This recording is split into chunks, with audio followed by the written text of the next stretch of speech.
In a quiet little village, nestled between green fields and towering trees, lived two boys. They were the best of friends, inseparable since they could walk. One was just 6 years old, small, bursting with energy, his eyes sparkling like sunshine. The other was gentler, stronger, and the natural leader of their daily adventures. They played together every single day, sharing everything from their food to their dreams and their infectious laughter. They weren't just friends.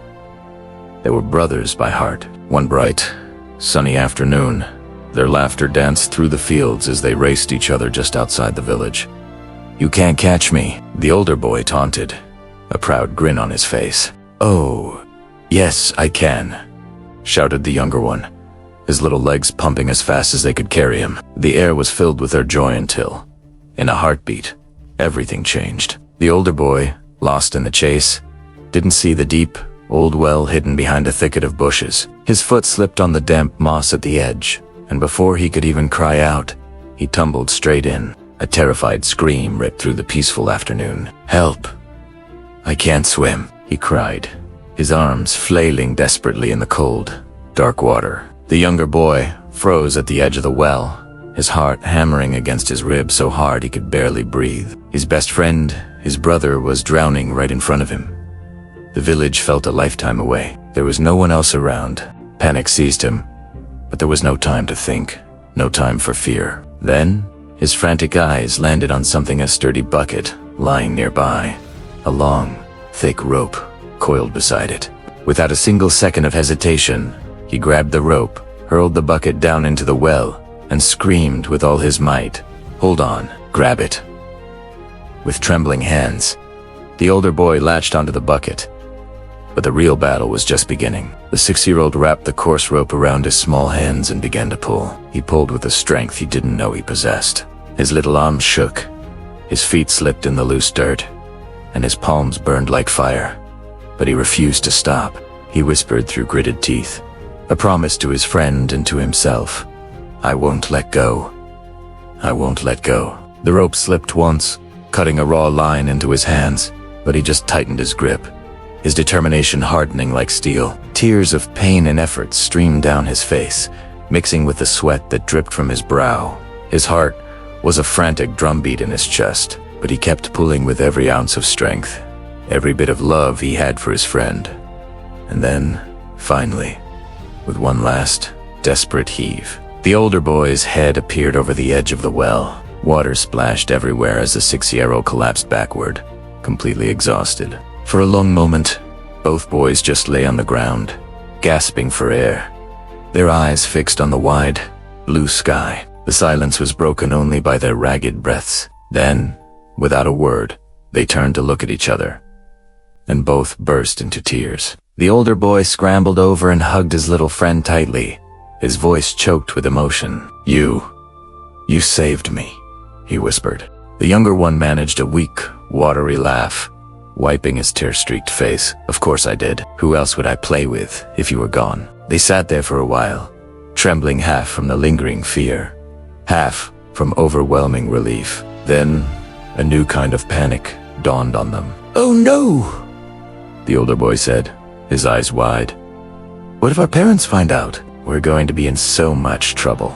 But they knew they couldn't hide it. They had to tell the truth. So, they ran back to the village, a jumble of shouting, crying, and even laughing, as they poured out their incredible story to anyone who would listen. But the reaction wasn't what they expected. Instead of praise or pride, the villagers laughed. A 6-year-old pulling a 10-year-old out of a deep well. It sounded impossible. They shook their heads in disbelief. "He can't even lift a full bucket of water properly," one man chuckled. "Children and their wild stories," another woman added, waving them away. The boys were heartbroken, crushed.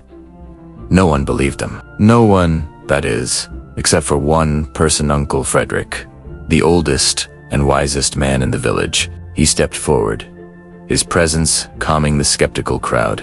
He looked gently at the two boys, at their scraped hands and tear-stained faces, and then he turned to the villagers, and he said something that silenced everyone. "The question," he said softly, his voice carrying a quiet authority, is not asterisk how asterisk he did it. The real question is asterisk why asterisk he was able to do it. The villagers stared at him, confused. Uncle Frederick smiled a knowing smile and continued. You see, there was no one around to tell that little boy that he couldn't do it. No one to say you're too small. No one to say you're too weak. Not even the voice of doubt in his own mind had a chance to stop him. But you do. The village went completely silent. The laughter had vanished. In its place, a profound understanding began to dawn on every person there. On that day, they all learned a powerful, life-changing truth. The limits we believe we have are not real. They exist only in our minds. If no one tells you that you can't do something, you'll find the strength and the way to do it. Doubt is the anchor that makes you weak. Belief is the wind that makes you unstoppable. So the next time someone tells you, you can't, or worse, the next time that little voice inside your own head whispers it, remember that. 6-year-old boy, remember that, because no one told him he couldn't. He proved that he could.